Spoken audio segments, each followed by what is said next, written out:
All right, everyone, welcome back in to another edition of the Patriots Beat Podcast here on the CLNS Media Network. Unfortunately, it is not a live edition tonight because of some scheduling conflicts, but the show must go on. So it is Brian Hines, Alex Barth here to break down the Patriots Week 2 game against the Miami Dolphins, Sunday Night Football in Foxborough. It's throwback week. Happy Pat the Yes. Patriot week, everyone. Very important there. But once again, some injuries are kind of, dominating the headlines here. Because if you thought the offensive line couldn't get any worse last week without Cole Strange and Mike Onwenu, it is getting worse because David Andrews popped up on the injury report this week with a hamstring injury. He has been limited, but the two big ones are Trent Brown and City So they haven't practiced Wednesday or Thursday with concussions. And that's like this day and age, it's tough to get a concussion and be cleared by the time, but by game time Sunday. I think the Patriots had like 6 or 7 guys with concussions last year. Neither of them played the following Sunday, so it looks like they're going to be headed into the week here without Trent Brown, without City So, and then the three interior, Mike Onwenu, Cole Strange still limited, and Andrews popped up there limited again this week. Yeah, it could be rough. And look, last week I thought, we kind of talked on the show Monday. I thought the offensive line did okay going back and looking at the game. Wasn't as good.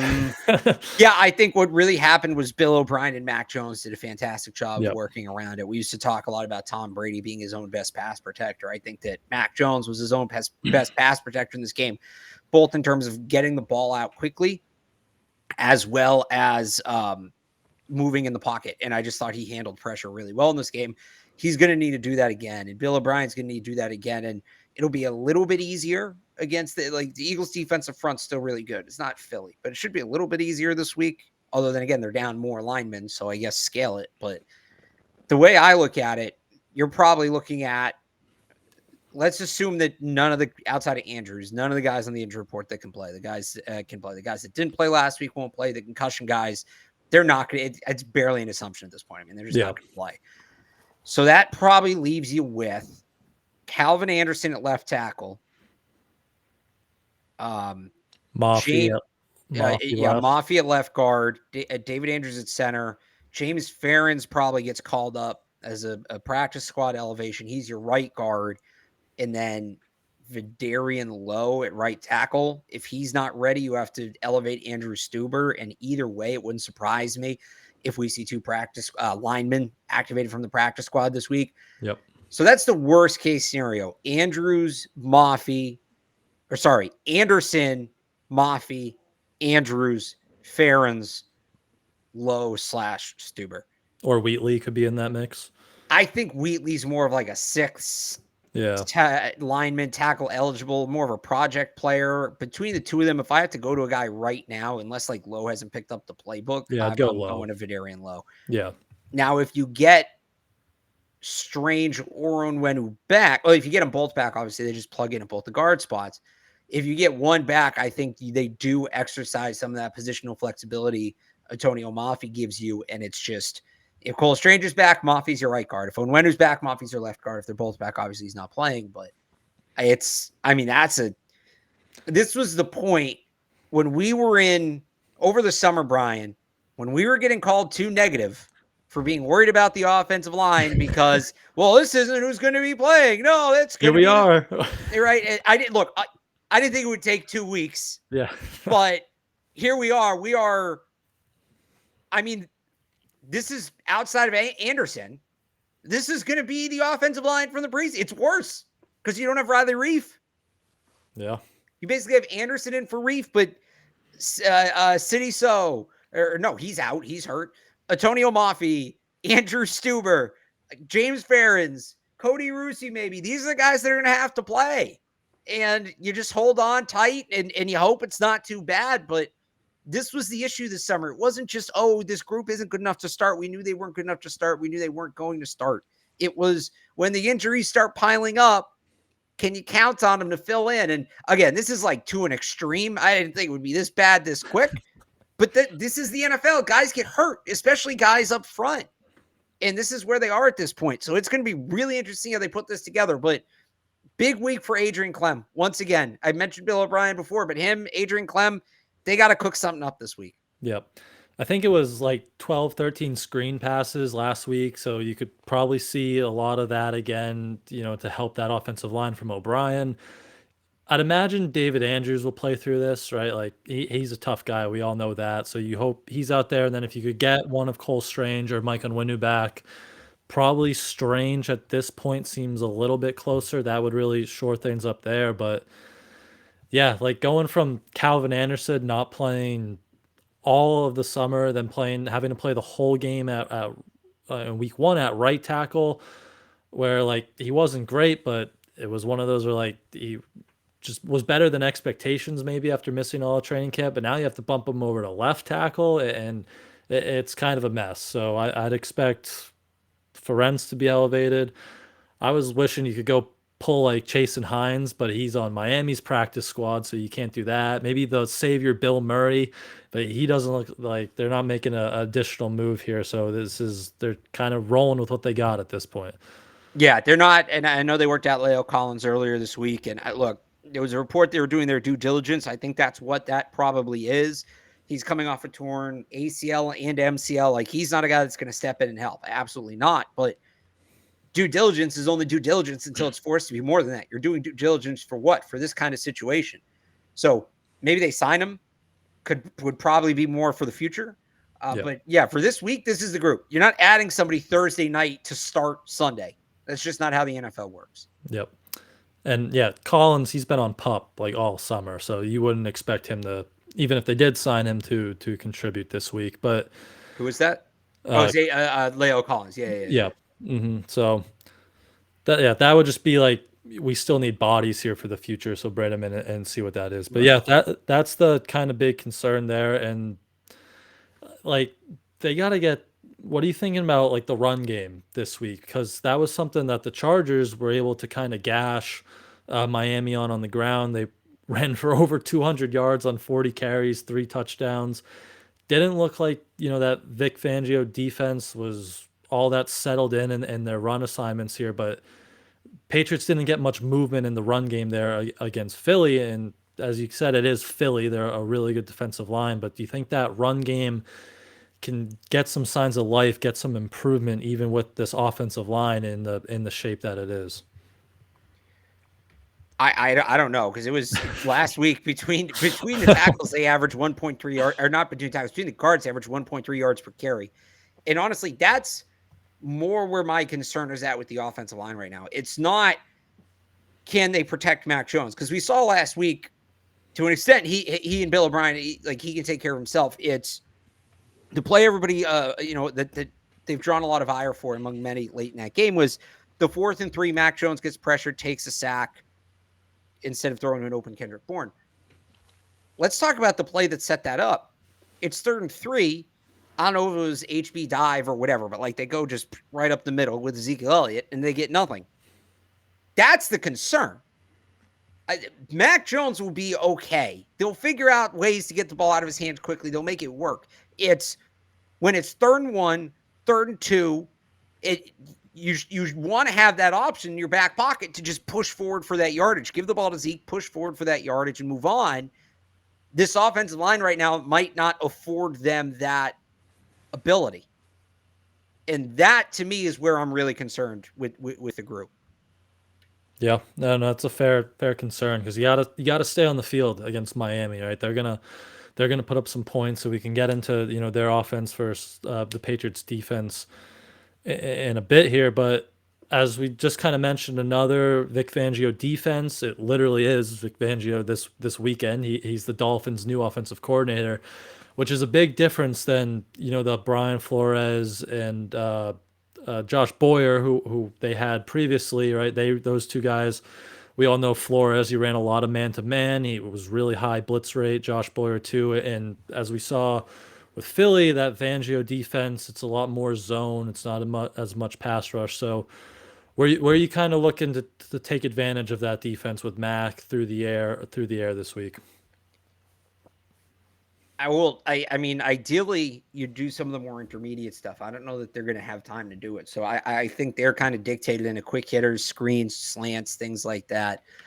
They're also maybe without a true slot receiver with this whole Juju Smith-Schuster thing, whatever the hell that is. So I think you're just looking at kind of quick hitting outside concepts, and that's kind of what this offense has to be at this point. It's a Pop Douglas week.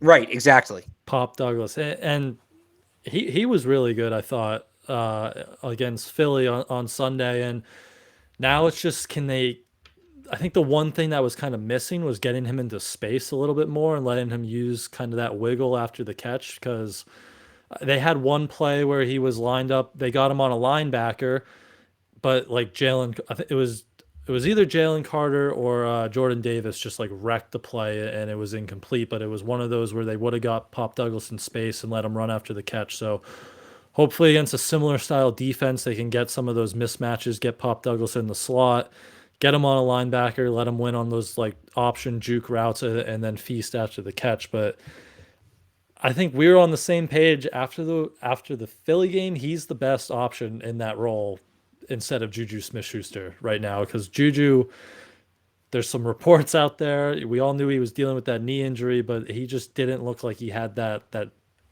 juice after the catch that we kind of expected when he signed here. Yeah, it's really interesting to see what's happening. And you look at Jacoby go off.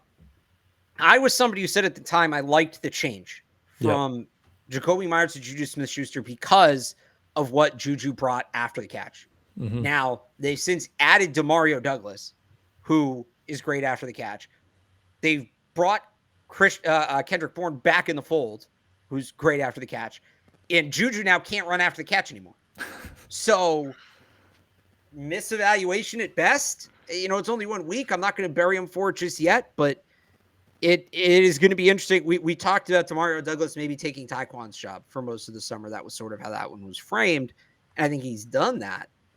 I think taking Juju's job is now something that's potentially on the table as well, like you alluded to. Maybe it's something that's already happened. Yeah. Just the more Pop Douglas you get on the field, I will like that. Even if it comes at not benching, but maybe reducing your big offseason prizes, snap counts. But Douglas, he's their most dynamic guy, and he moves at kind of a different speed than Juju and Booty. And, you know, I think we both love Kendrick Bourne. We all know that. But getting Douglas out there more would be the best thing, I think, for this offense. And well, look, Kendrick Bourne was really good last week, too. Yeah. Base 11, Parker, Douglas, Bourne. That's your base 3 right now. 100%. That's a good group. That's a good, solid group. I'm not going to sit here and say they're amazing, but that is a well-rounded group. You get a little bit of everything. I think those are all guys that the quarterback trusts, which wasn't always the case last year when they were in 11 personnel.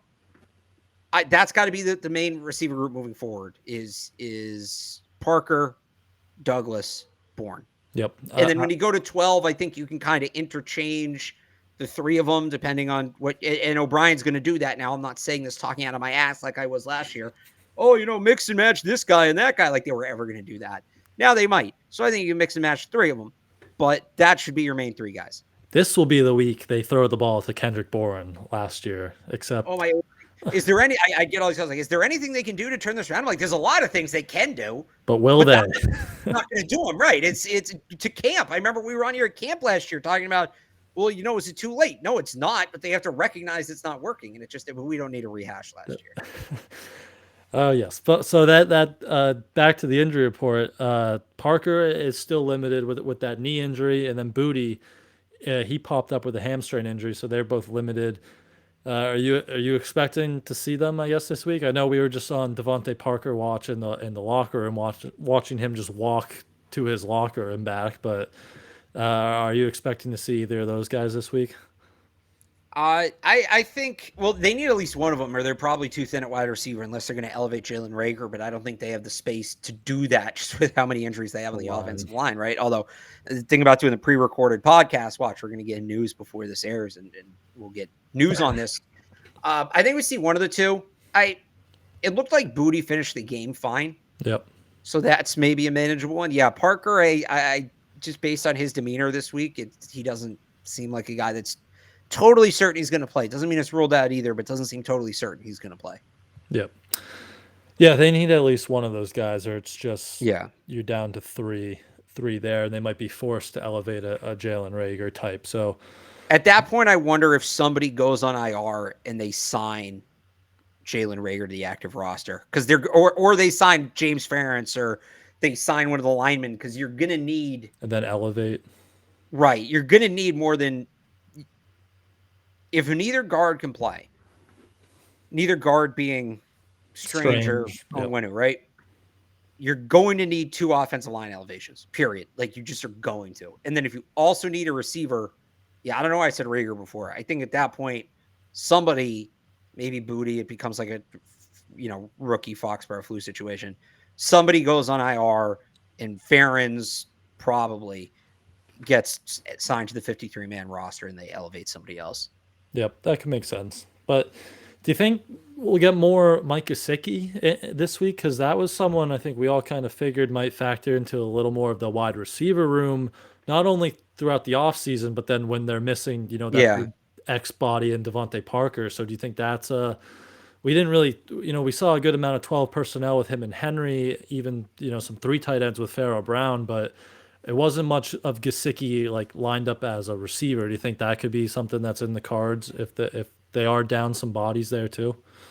Maybe. I think against Miami, it's a tough matchup because Javon Hargrave is kind of just an X factor to counter that. But long term, it's not a bad thought. I just think you don't get the way the Dolphins defense is structured. I'm not sure you get the advantage of Mike Gesicki playing receiver to the extent you get it in other weeks. Now, if they have to do it, they have to do it. But I don't think it's something they're going to like force themselves into doing this week. Yeah.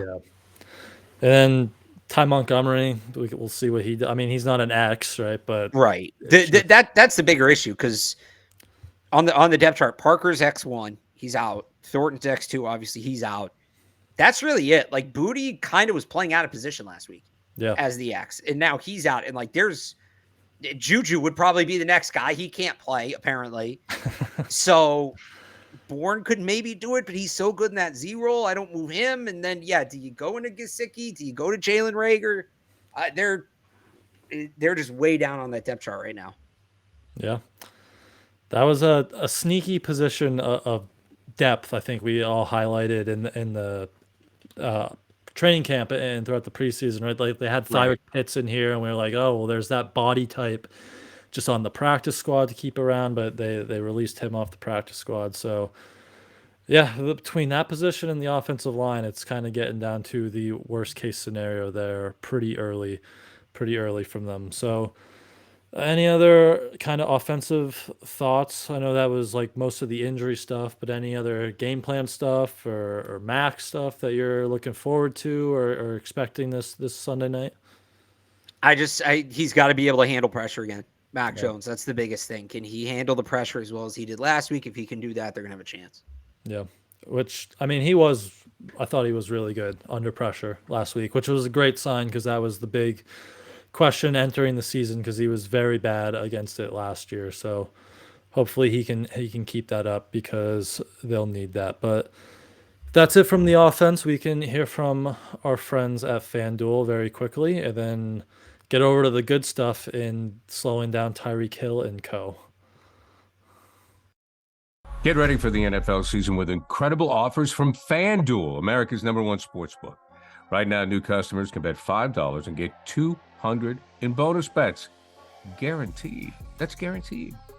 Plus, all customers who bet $5 will get $100 off NFL Sunday Ticket from YouTube and YouTube TV. Now is the best time to join Fanduel. It absolutely is. The app is easy to use, and you can be on everything from spreads to player props and more. So visit FanDuel.com/Boston. Kick off the NFL season with an offer you won't want to miss. FanDuel, official partner of the NFL.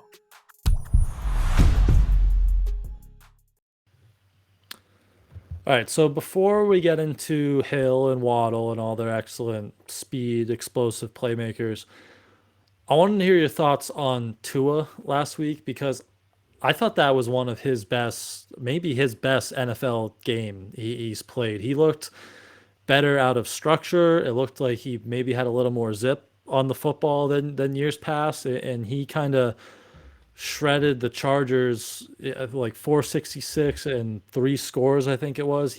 And say what you want about the Chargers defense, but they gave him some fits last year in that matchup. So it was interesting to see him kind of shred them right out of the gate here. But I thought that was an awesome game from Tua last week. I thought it was too. I've said this about Tua for a long time. If you don't watch college football, like obviously people who don't watch college football, it's tough to understand. You pick up guys as they're coming into the NFL. If you don't watch college football, you really don't understand why Tua was drafted where he was. That's probably one of the most puzzling decisions. Everybody talks about his lack of arm strength in that. He had one of the strongest arms in the country at Alabama. And then he had a very severe hip injury his last year there, to the point where he essentially had to relearn how to throw a football. He had to kind of scrap his mechanics and rebuild them. And I think he's spent the last 2-3 years doing that. That was as, not in terms of like scheme or anything, but just physically, that was as comfortable as he's looked throwing a football to me in a long time. And I think I wondered if he'd ever get there. And there was a lot done on like his rehab from the injury and stuff. This isn't just me like giving a hot take. It seems like he's gotten there to the point where he's throwing the ball again like he did at Alabama. And that is, it's exciting to see, because it was him and Burrow for the first overall pick until he got hurt. It was tank for Tua all year. Right. It's not even like Burrow passed him like that dramatically to be the first overall pick. Was he got hurt, and then it was this thing of, well, where are you at with his hip injury? And the Dolphins were willing to take the risk. Clearly, they believed in him. So there is an element to that. Now, I do still think he has his limitations. Yep. But his arm just looks so much better than it has. And you're not seeing the guy that you saw when he first came out that was struggling to hit the deep ball. He's doing that. The shorter passes, he has more zip on them. He's getting more behind them. They're getting there quicker. I was impressed with what I saw from him this week. Yeah. He had that one, I think it was going around Twitter, someone might have had it, where like he comes off his first read, steps up in the pocket, and then throws like a beautiful deep ball down the right sideline for Tyreek Hill. So he was really awesome. He looked the best he's looked in the NFL. So they're gonna have their hands full. And of course, it all starts with. And I'll just say, like, he always had that processing power. It was just the last few years, I think he knew there were certain throws he couldn't make. Yeah. And it limited him. And I think he's now feeling once again that he can make all these throws. Yep.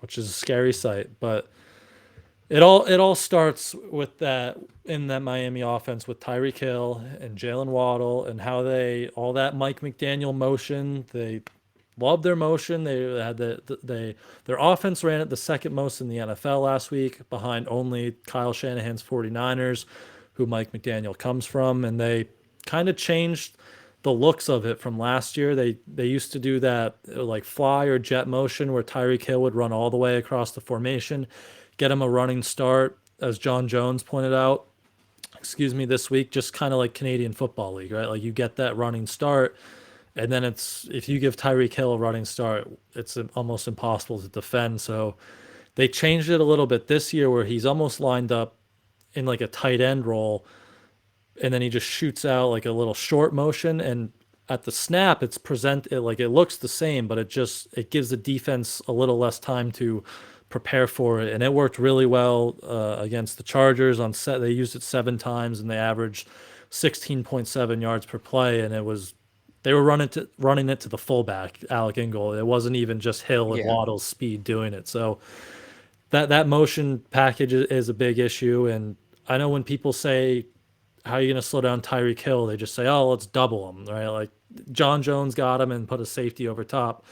The Patriots, meaning they haven't really done that since the 2018 AFC Championship game in Kansas City. So I think it's going to be last year was a lot of zone. I think they're like 75-80% of Miami's dropbacks in zone, trying just to limit the big plays. So are you expecting a little bit more of that approach, or are we going back to maybe the double, but that leaves Jalen Waddle kind of on an island, but you have Christian Gonzalez now? What are you kind of thinking there? Well, it all hinges on Jonathan Jones, who's also on the injury report today. Yep.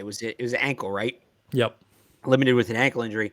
If he plays, I think you're putting him on Hill with safety shade over the top. And you're trusting Christian Gonzalez on Jalen Waddle. I mean, this is why you drafted the guy. I don't know that he's as fast as Waddle, but I think he's fast enough with his length and his recovery ability that's a coverage assignment he can have. And maybe you mix in Marcus Jones just for the pure speed in certain situations. I don't know this is a game Christian Gonzalez needs to play wire to wire. I think most weeks he does. This isn't one.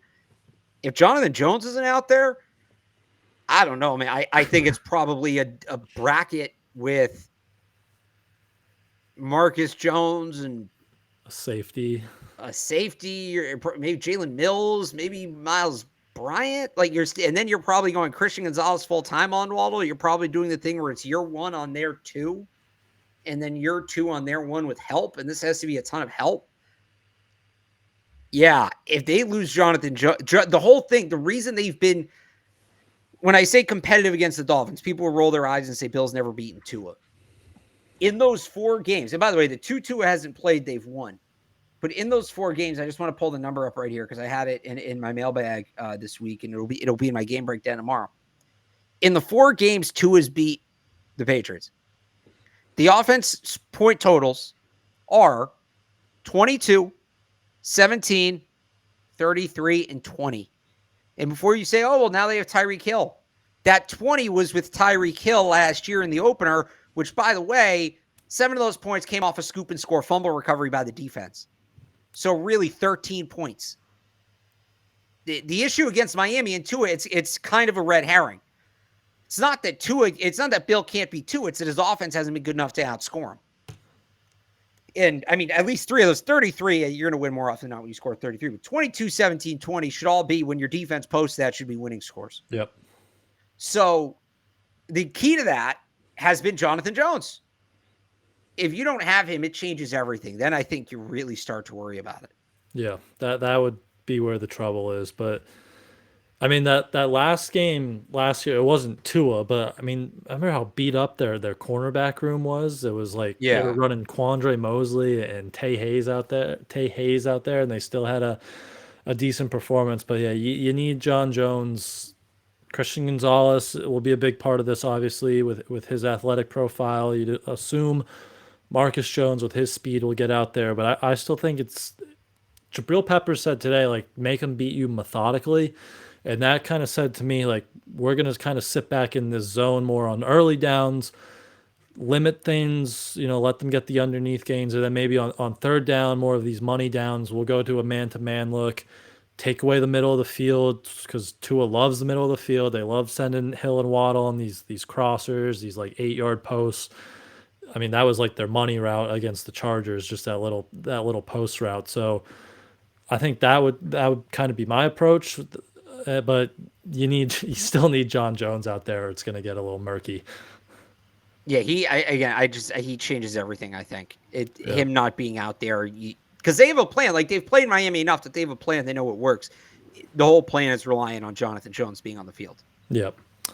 And my other big thing was, if you're playing that zone and letting them catch underneath, you got to tackle well, right? Like, you saw Waddle the week 1 last year. Like, you have a good half of football, then you just catch a little slant and he takes it to the house because he missed a few tackles. So I know it's easier said than done if we want to bring in last week's motto to this week, but you got to tackle those guys, limit the yak, because they were second in all football in yak last week. Do you know who was first, though? The Patriots, right? New England Patriots, the Juju effect. But yeah, you gotta tackle those guys and limit the yak to the best of your abilities. I'll say I thought they did a good job of that last week. Christian Gonzalez, Jonathan Jones, even Miles Bryant contributing. I thought they did a good job of stepping up and making the tackle after the catch last week. So Eagles aren't, for different reasons, Eagles aren't an easy team to do that against either, and they did a good job. Yeah, I don't think they missed a tackle last week. I was trying to pull that up quick, or at least like the secondary. Yeah, I don't think they did either. Yeah. So if they could get a repeat performance there, that would be good. And another thing Jonathan Jones mentioned with Hill was kind of hitting him at the line of scrimmage, being a little physical. You saw the Chargers do that again too. So just another thing to kind of throw at them. Maybe that coverage they use against Diggs, where you just kind of have Jabril Peppers at the line of scrimmage, just hit them and then fall off into a zone. Maybe see some of that. But Yeah, it all starts with Hill. Waddle obviously is a big part of that. If you can slow those guys down, which New England has done a strong job of, it's gonna be tough for Tua. Yeah, absolutely. On the jamming at the line, though, I think that's another thing where you probably lose that if you don't have John Jones, because you jam at the line and he wins. That's a touchdown. Up. Yeah, that's a touchdown. So, yeah. But what are you thinking? What about Miami's run game? Is there anything? I know Raheem Mostert was back at practice today, full participant after missing yesterday. Jeff Wilson is on IR, so you don't have to worry about him. Devin Achane, they're rookies, kind of an interesting speedster. But like, is this just if they want to run the ball, let them run the ball, keep it out of Tyreek Hill's hands? oh, absolutely, absolutely. The more they're running the ball, the better. And you can't give up big runs, but I actually thought the Patriots defensive front was pretty good last week in terms of stopping the run. Christian Barmore had a surprisingly good game against the run. Keon White, Dietrich Wise, obviously Juwan Bentley. Put some faith in those guys. Take the ball out of Jalen Waddle and Tyreek Hill's hands. I think that's a no-brainer. Now you have to keep it close. The offense has to do its part in order to enable that, but I think you give them the run all day because they're less likely to break a big play with the run than with the pass. Yep. Just will Mike McDaniel take it? Well, if he doesn't, and you're dropping everybody back into coverage, that's the Josh Allen effect. If he's just going to get impatient and force the throw down the field into a defense that's predicated on coverage, you're going to be able to force turnovers. Yep. You want him. If you're giving them the run, you want them to throw. Yeah, if that makes sense. Definitely. That'll be interesting because Mike McDaniel is one of these new age nerds, if you want to call it, but he loves to. Yeah, banner day for the nerds today. We'll get to that. Banner day for the new age nerds. Definitely keep banking on those guys. It keeps going right for all of them. We'll get to that, but yeah, if they want to run, I'll give them the run all day. I feel confident in that game plan. And then the pass rush, we'll see Teron Armstead. He didn't play last week. He's been limited. He's on here with a back, ankle, and knee injury, so he's pretty banged up. But he shed his red non-contact jersey in Miami's practice today. That's a big one because their backup tackle, I believe he gave up like 5 pressures last week, and Tua was really good under pressure, kind of like Mac, but the more pressure you can get on him, the better. And if you have Judon and Uche and Keon White feasting against a backup tackle, that's just probably going to end up good positive things for New England. Yeah. And they're going to have a chance to pressure backup tackle, Isaiah Wynn at guard. Like, they're going to have their chances. Yeah, Isaiah Wynn. That's another interesting little storyline. Old friend Isaiah Wynn. At left guard, which some people might say is his best natural position, but we'll see how it looks against Christian Barmore, and maybe Keon White kicks inside a little bit more for some rushes there. But you think we'll see more Keon White? Because it was only it was 13 pass rush snaps he finished with. He was on the field a little bit more than that, but I mean, he was taking it to Lane Johnson, which is impressive. I don't know how you look at the film last week and don't put him on the field more. Yeah. And I'm not saying he needs to be like a 90% usage rate guy, but his play time should keep increasing throughout the year if he keeps playing like this. Yeah. And what about Mapu? Because he was only like 10 snaps total. Is this a game that might be a little more Marte Mapu heavy?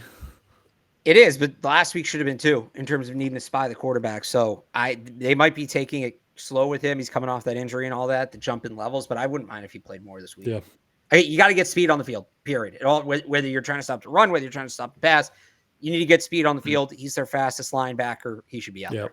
He could help if you're playing a lot of zone at that second level. Yeah. So that would be all the rookies. Just get them all in there on the defensive side of the ball, and I believe good things will happen. But any other things you got there from that Miami offense that you're looking for, or the Patriots defense that you have excited or marked for this one? Do you know who ran the most routes for the Dolphins last week of any of their offensive players? Braxton Berrios?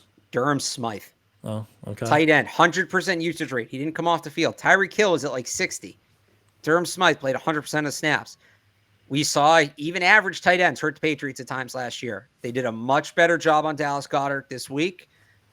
I don't think Smythe is as good of a player, but like this is another spot where tight end's going to be a sneaky impact player. You got to take him away. So let's see. I think they should be able to, but like, it's just, if Durham Smythe starts kind of getting annoying, it wouldn't be the most surprising thing in the world to me. Yeah. Especially if all the focus is on, Hill and Waddle. Right. It's just one of those where he ends up with like 7 catches for, 60, 70 yards there.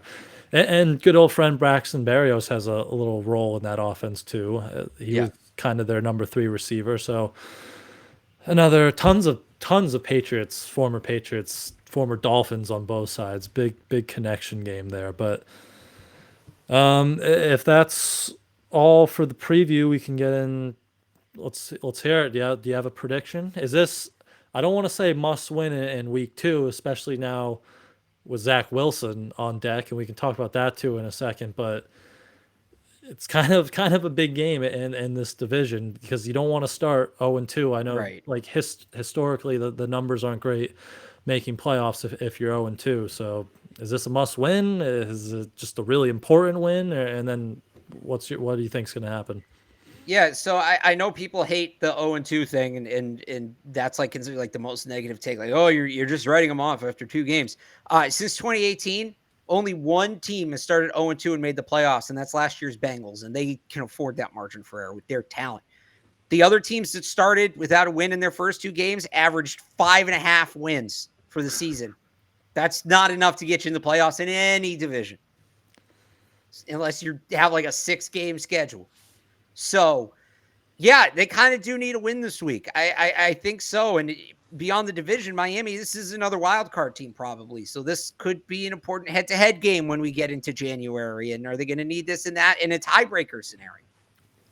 I do think they need a win this week. I came into the week ready to give it to them. I came into the week coming off that Eagles game, I felt good. The Dolphins aren't as good of a team. I think you get the primetime game. You get Mac with the full week under O'Brien in the system and all that. And then you lose your starting left tackle, your backup right guard. You might be down both starting guards. Now your Tyreek Hill coverage guy is banged up. Tough spot. I want to give it to him, but there's a lot of injuries. There's a lot of injuries they're going to be dealing with in this game, and that scares me. Yep. Yeah, I mean, I was with you. I think I entered the week thinking like 27-23 Patriots, but now it's like, is all these injuries going to cost you like a 7-point swing, and it's going to end like 23-20? So probably another close competitive game. Hopefully it's not the same script where they're down 2-3 scores early and they just have to claw themselves back in. I don't know if I could take another one of those games, but yeah, I'd expect it to be competitive kind of throughout, and then it's just we'll see how the offensive line looks when they take the field. If Jonathan Jones is out there on Sunday night, that's probably going to be the one thing that or the 2 things that will swing the outcome. Yeah, that's going to be, we'll have to see when this is a tough one to predict. It's going to come right down to the wire with the injuries. But do you have any kind of building off what we just talked about with Zach Wilson next week? We haven't been on here since Aaron Rodgers blew out his Achilles 4 plays into his New York Jets tenure. And then they won the game against your favorite quarterback, Josh Allen, and the Buffalo Bills. But any thoughts on there? Just because we haven't touched about that. Was that? I mean, that could knock out a potential wild card team in the Jets that the Patriots could leapfrog here. Maybe get them an extra win if you were expecting them to split the series. Now they might sweep Zach Wilson. And then I'm sure you have some Bills takes might want to fire off. So just any thoughts on that whole situation the other night? Yeah, I mean, I think you nailed it with the Jets stuff. In terms of the Bills, I mean, I've been trying to tell you guys, it wasn't sustainable. It wasn't sustainable, and you're seeing it now. And it wasn't even the turnovers. It was like early in that game, it was tied. They might have been up, and like Mitchell Morse is trying to start fights. And you see just Josh Allen's body language was horrible. Like even before he started with all the turnovers, like, what are you doing? McDermott mismanaged the game at times. They're just not a well-run team. They've kind of coasted by on Stephon Diggs being a top 3 receiver in football, which, I mean, he looked good again, but he's 30. And who knows where his foes at this point. And then Josh Allen occasionally pulling a play out of his ass. I'm not even going to say Josh Allen being great. I'm just going to say the chickens have come home to roost on some of the ridiculous stuff Josh Allen's done. And we say, hey, that's incredible. I can't believe he even tried that and it worked. Well, he's trying it now. It's not working. He's regressing to the mean. So they should still win the division. They should still win 10 games, but their championship window, I said it before the season, is shut. It is closed, and it's only going to get worse from here.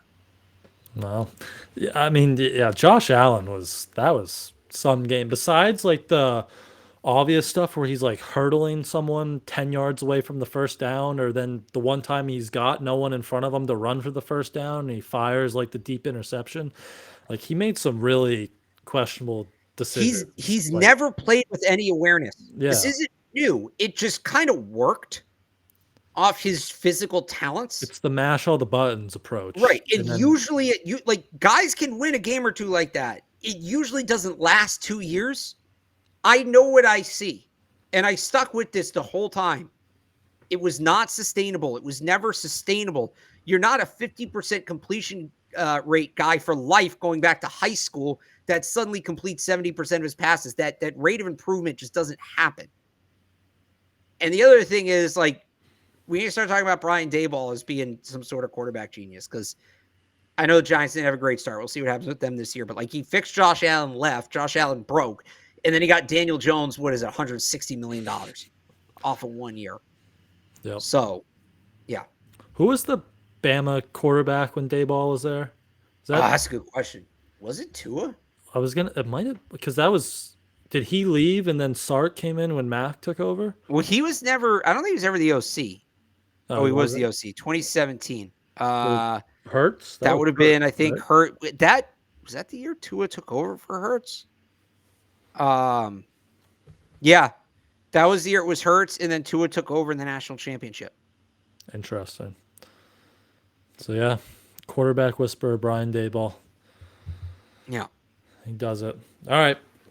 Let's jump over to, if we're talking about... Yeah, we don't have the background because we're pre-recording. All right. Talking about the sports nerds, we'll get into a Boston sports minute because the Red Sox fired Chaim Bloom today, and I don't know. I was surprised. I thought I was too. I think the rumor, I don't know if it was a rumor or a report that his contract ran through next year. I don't know if that was confirmed. I think Cora's definitely does, but I thought this was kind of his off season where he's got his farm system, he's gonna have his money now, and it was kind of like a go prove it. Whether it's you're making some trades, you're signing some pitching in free agency, and I thought like that was gonna be his last hoorah here to kind of save his job and put together a competitive team. But they cut the cord. They weren't trying to have it, and I don't know. I know a lot of people don't like him, and their team hasn't been competitive besides that one fluky 2021 stretch, but I think he kind of came in and he did what ownership wanted him to do. And I know they would never say they were rebuilding, but I think they kind of were rebuilding these last 4 or 5 years. And he obviously had his flaws. Like, he didn't handle a lot of the trade deadlines very well, but he rebuilt that farm system to probably a top 5 farm in baseball. He paid Rafael Devers. He got that done. I think he did a lot of the things they brought him in to do, and then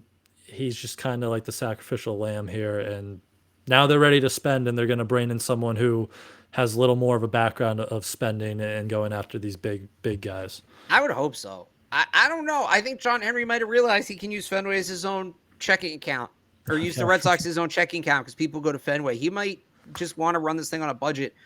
To quote Mike Felger, if you're going to have a nerd, you better have the best nerd. Chaim Bloom was not the best nerd. He wasn't. He made some bad trades. I think it's going to come out, and there's a story out there right now from WEEI about a trade he didn't make involving Chris Sale. I think it's going to come out the trades he didn't make were even worse. Not dealing James Paxton at the deadline, not dealing Justin Turner at the deadline. He wasn't good. He wasn't good at his job, and he needed to go. That being said, do I feel better about the Red Sox today? Not much, because again, I'm still not convinced. I think this is an ownership problem. I think the rot is from the core. I think ownership wants to run this thing on a budget. They knew what they were getting into when they hired Chaim Bloom. We know that they were looking for who was the guy, Ben Friedman or whoever who just got hired. David Stern. David Stern. I don't know, or Ben Friedman's another one of these nerds. They're trying to bring it. They were talking to another nerd. This is what they want to do. They don't want to spend money because they know that tourists will go and pay $18 for Miller Lite to sit out in center field. If you're going to have a nerd, you better have the best nerd. And if the Red Sox are going to have a nerd, I certainly hope they get the best one. But why does it have to be a nerd? And by the way, don't overcorrect either. I don't need to do Dave Dombrowski again, where we're going to trade all the prospects and give out a bunch of ridiculous big contracts to players who will never live up to them just to get them. I don't need to do that thing either. There's a way to balance it. You look at the Los Angeles Dodgers. There's a way to balance it. You can sign the big money deals, make some trades, but also keep some prospects and develop them and develop some real homegrown talent. They haven't done that since Theo. Epstein wouldn't trade, not Epstein. Charrington wouldn't trade any of his prospects. Dombrowski sold the farm for 1 year, and then Chaim Bloom came in and didn't do a damn thing, didn't spend a damn dollar, didn't make a damn trade, except the ones he needed to, when it became spend a dollar or make a trade. And then he made the trade, and they were bad trades. Operate like a big market baseball team. They should be, I don't know if they'll land him. They should be competitive for Shohei Ohtani this summer. They should frankly be competitive for every big name free agent that's available this summer. They want to get the real Red Sox back. Forget the pink hats. F them. You want to get me back? And I'm not saying as a fan. I'll always be a Red Sox fan. But you want to get me investing in the team? You want me to stop doing this rant every month about how the team's poorly run from the core? Go get me some real baseball players. Go get me some guys I've actually heard of. Not a guy that wasn't good enough for the Oakland A's who aren't going to win 50 games and becomes your starting shortstop. But also, I've got to know the prospects because you sold me this year was on the prospects. I'm not saying you have to keep all of them, but Tristan Casas, Brian Bayo, Cedon Rafaela, Jaron Duran. Plug the pieces in. Add real major league players around them, not 4A players. Get an actual freaking shortstop. And we're cooking. And they should be able to do that in here because they're the Boston Red Sox. They're not the Tampa Bay Rays. They're not the Oakland A's. They're not the Kansas City Royals. But ownership has to be willing to do it. That's step one. Then you go out and you find a GM who can execute it. But you got to have step one first, which is because ownership sets the budget. I don't want to hear about how Chaim Bloom was cheap. I don't know that he would have spent more if he was given the opportunity, but the reality is you hire that guy so you don't have an explosive budget. That's just the reality of it. Whether ownership set an exact dollar amount or not, they went out and got a guy that was going to spend on the margins. The guy I want, Brian, is Alex Cora. I look at the success the Celtics had. That thing works. Yep. Getting a guy who understands it at a game level, at a pitch-by-pitch level, in basketball on a possession-by-possession level, I think works. Cora's talked about wanting to be a GM. I think another big part of the problem with Bloom, the players didn't respect him, and he didn't respect the players. And I think that was an issue when it came to free agency. We know the core is going to see eye to eye with the players. And then I don't know what you do about manager Jason Varitek, Carlos Beltran, whoever. Dustin Pedroia, maybe. I don't know. But, no, I'm kidding on that last one. But Cora will square some of the math stuff because ownership wants to be cutting edge, whatever the hell that means. Having bad pitchers apparently is cutting edge. Cora will square some of that math stuff that ownership wants to do because we know he's into that with something that I can't believe hasn't been a qualification for this job for the last 4 years, but is now actual baseball knowledge, actual understanding of the game on a pitch-by-pitch, inning-by-inning, day-by-day basis, and not just letting Microsoft Excel make his decisions. That should be, well, Theo Epstein is my wish list, but that's not happening. Alex Cora should be the guy. Yeah. Alex Cora should 1,000,000% be the guy. And they didn't rule it out today. That should be the guy that leads you forward, digs you out of this hole. Yeah, I think that would be an awesome transition, just like the Celtics. And I know he said yesterday, like, he was excited to come back and manage his team, but that was obviously before they fired Chaim Bloom. So maybe something happens there. But yeah, I think Bloom, like you mentioned, Oakland, like I think that's a place that he would really thrive, right? Where it's like you have that low budget, not a lot of expectations, and he can just kind of do his high and blue method. But this is Boston, and you need to go out there and spend the big bucks to get the big players from time to time. And hopefully now they do that. And they need pitching. I love that Yamamoto guy from Japan. He seems like he would be an awesome kind of slam dunk fit there at the top of the rotation. And then go out and get another guy too, because you're not relying on Chris Sale or James Paxton or any of these guys. But if you can start the year with Yamamoto and number 2 and Brian Bello, I think that's a good kind of place to start. But yeah, we'll kind of see who it is, but they need someone who's ready to kind of go spend money, and hopefully they don't like Dombrowski this and trade away all the farm system that Chaim Bloom just built up, Right. because it is really talented, and I think there's a lot of really good ball players there with, beyond the guys we've seen this year in Boston, like the Marcelo Myers, the Roman Anthony's, those type of guys. But yeah, I think they're in a pretty good position as an organization with talent. It's just go put those finishing pieces on top with and spend the money to get them and act like the Boston Red Sox. Yeah. That's what it comes down to. Act like the Boston Red Sox. Act like a baseball team that can have a $250 million payroll. Yep. And let me call it, because people say, oh, they had that. Of like actual healthy players who are ready to play, not Chris Sale. That's one of the I think them spending to the tax a lot of these last few years kind of confused some people, because it looked like they were spending a lot, but it wasn't. Like all these guys were on the IL, and I don't know. I thought it was kind of a long rebuild there, but that's what you kind of brought Bloom in to do, and now he's gone. So Right.